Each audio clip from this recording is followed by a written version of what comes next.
Executive ang involved dyan. Ibig sabihin, PM ang involved yan. So, from the very beginning, sinasabi ko na siya mastermind. Ginamit lang si Saldico at si Martin Romualdez. Nag-uusap yung magpinsan. Ngayon, nahalata nyo, Ombudsman at DOJ, kinakasuhan kagad yung mga nagsasabi totoo. Ito, nagsalita si Martin Romualdez, bakit hindi to? Unang-una, sinabi nila, kakasuhan namin si Martin Romualdez. Binagyan na nila ng hindi siya pwede makalabas sa ibang bansa.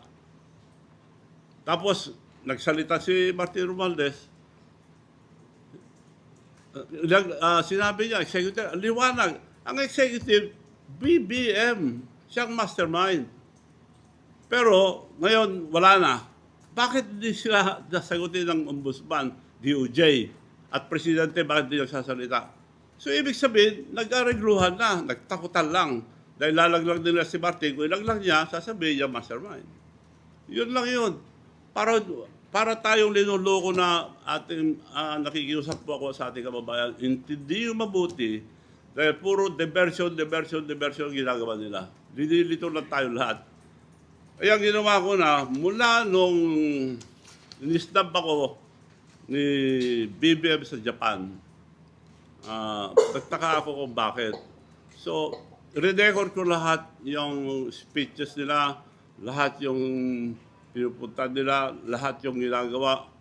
So, napagtama ko na, mabuti naman, at inistab ako, meron na silang gagawin.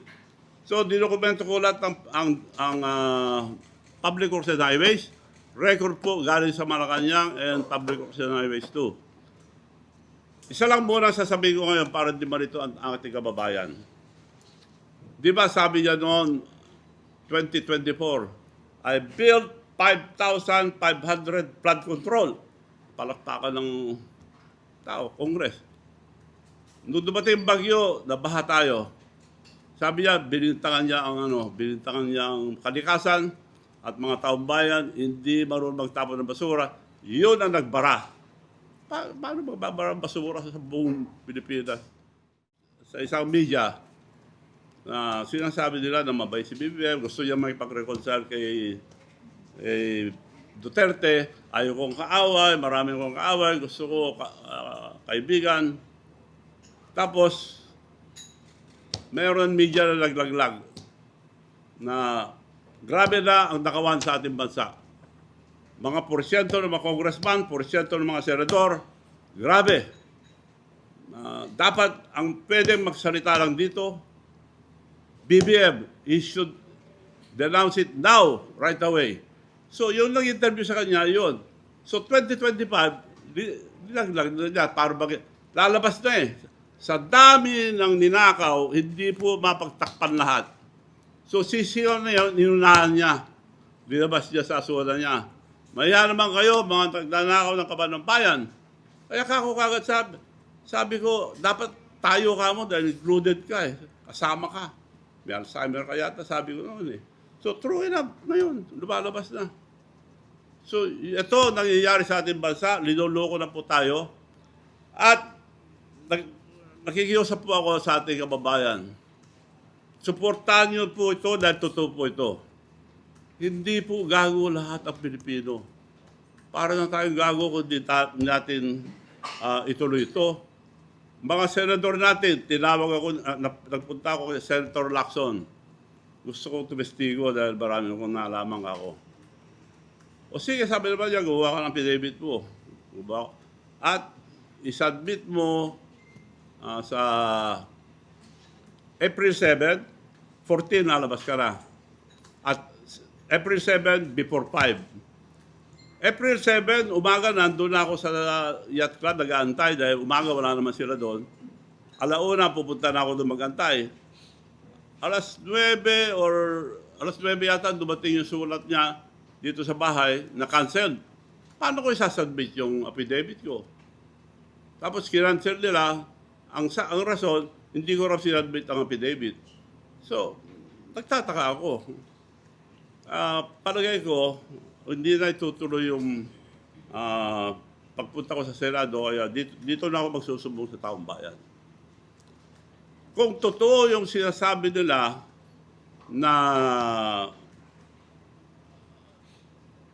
walang nangyayari sa ating bansa, kalukuhan, bakit hindi nagsasalita ngayon yung mga congressman, mga senador? Bakit pinagtatakpan? Involved ba sila or may usapan ba sila? Yun na lang, recently, nagsalita na si Martin Romualdez, aliwanag. Executive ang involved. Pinangalanan niya lahat, yung public and highways. Wala naman nag-imbestiga. So, linoloko po tayo. Ulitin ko, ang mastermind, BBM. Dokumentado ito yung budget ng Public Works and Highways ng 23, 24, 25. 25, binugbog nila doon. Kinuha yung pera ng hindi dapat galawin, yung PhilHealth. Ang laki kinuha doon. Pinabalik sa Treasury para may magamit doon.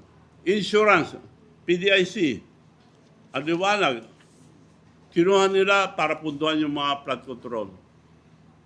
Mga kababayan, wala pong flood control na 5,500 na sinabi ni BBM. Iniikot ko na buong Pilipinas.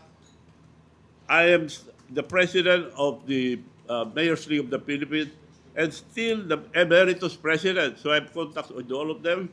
Naging president na rin ako ng Councilors League, Governors League. Natawagan ko almost everybody. Walang project na 5,500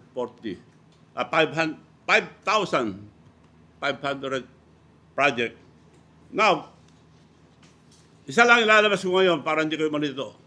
Doon na lang sa Ilocos Norte. Kaya natin yung iilang larawan na kuha ng team na pinadala ni Ginoong Luis Chavez Singson sa Ilocos Norte para inspeksyonin, iberipika at alamin ang katotohanan sa mga social media report na maraming flood control projects sa Ilocos Norte ang wala, sira, substandard at maanumalya. Ang una niyong matutunghayan ay kuha sa Barangay Casili, Lawag City, Ilocos Norte. Ito ay isang flood control project na nagkakahalaga ng 47,022,160.24. Ito ay galing sa GAA 2025 at ang konstruksyon nito ay dapat nagsimula ng February 2025 at natapos noong September 1, 2025. Ito ay may contract number na 25AA0475. Bayad na po yan. Sa mga larawan na ang sinisemento ay putik at ang bakal na ginamit ay substandard. Ang sukat nito dapat, ang kanyang kapal ay dapat 200 mm. Pero makikita nyo sa mga larawan na ito ay 70 mm lamang o 2.76 inches. Ang embankment dapat nito ay dapat handling rock embankment pero hindi inimplementa dahil makikita nyo ito ay gawa sa putik. Ang susunod na mga larawan na inyo makikita ay sa Barangay Dipilat, Bintan, Ilocos Norte. Ito ay construction, maintenance of flood mitigating structure drainage system. Ang halaga ng proyekto ay 82,024,667.83. Ito ay dapat nagsimula ng February 19, 2024 at dapat natapos ng 31 October 2024. At ang source of fund nito ay GAA 2024. Ngayon, ginagawa pa lang ang proyekto. Noong unang pinuntahan ito ng team ni Ginoong Luis Chavez Singson, wala ito dyan sa kinatatayuan niya. Ibig sabihin, yung 2024 na project, ngayon pa lang ginagawa.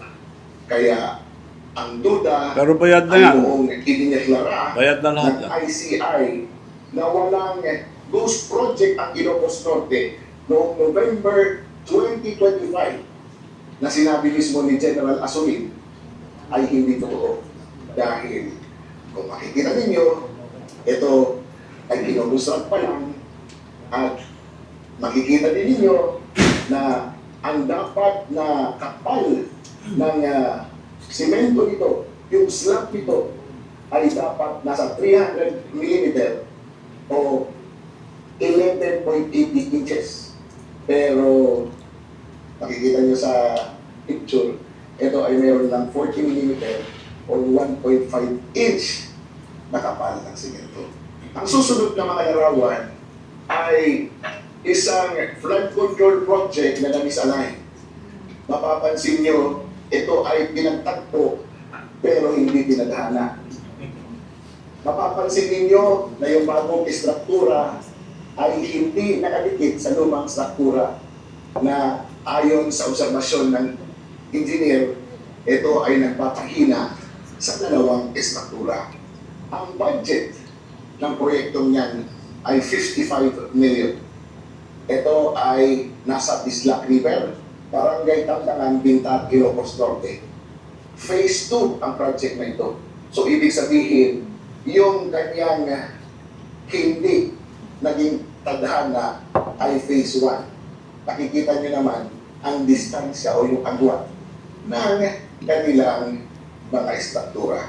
Ito ay galing sa GAA 2024 at dapat natapos ito ng April 2025. Yung sunod ay yung flood control project na hindi sila magkatagpo.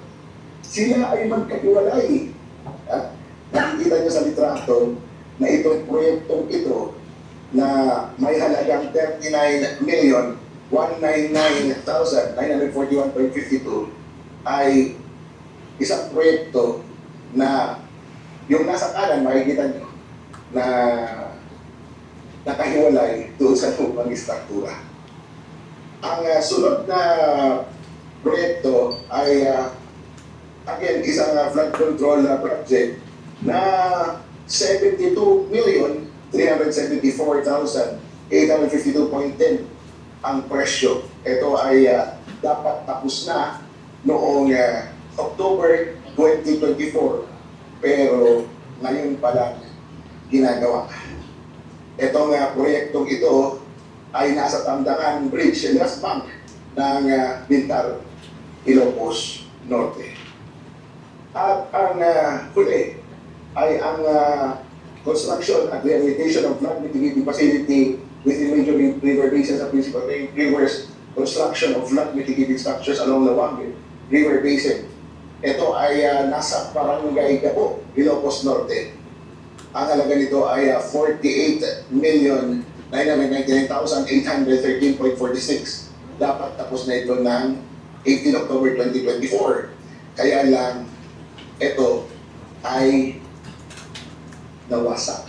At ito ay inuumpuni pa rin hanggang ngayon.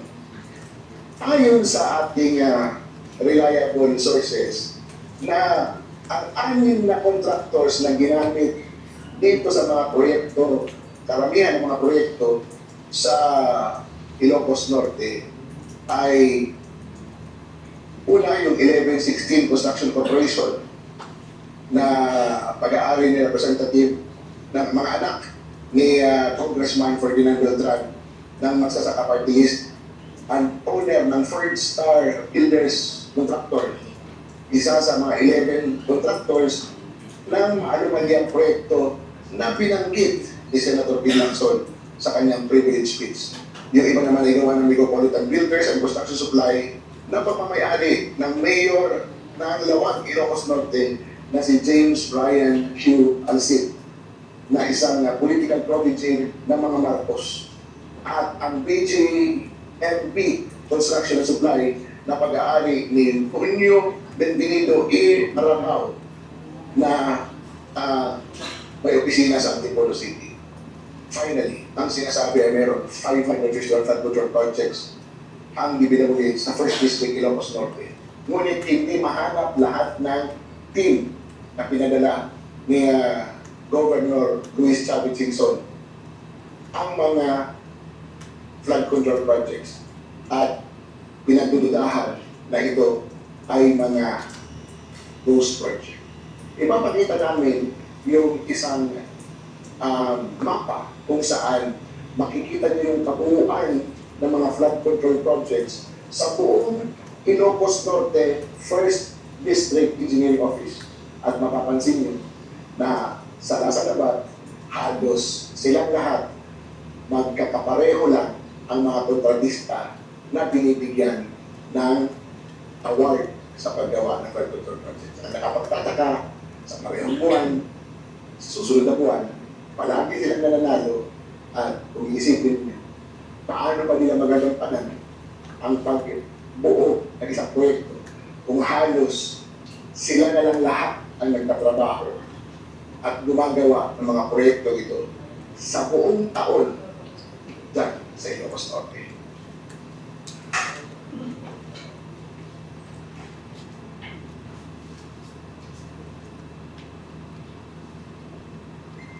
Yun pong mga project doon, sa district lang binibid, para inaayos nilang bidding doon. So, hindi na dumadaan sa region, diretso.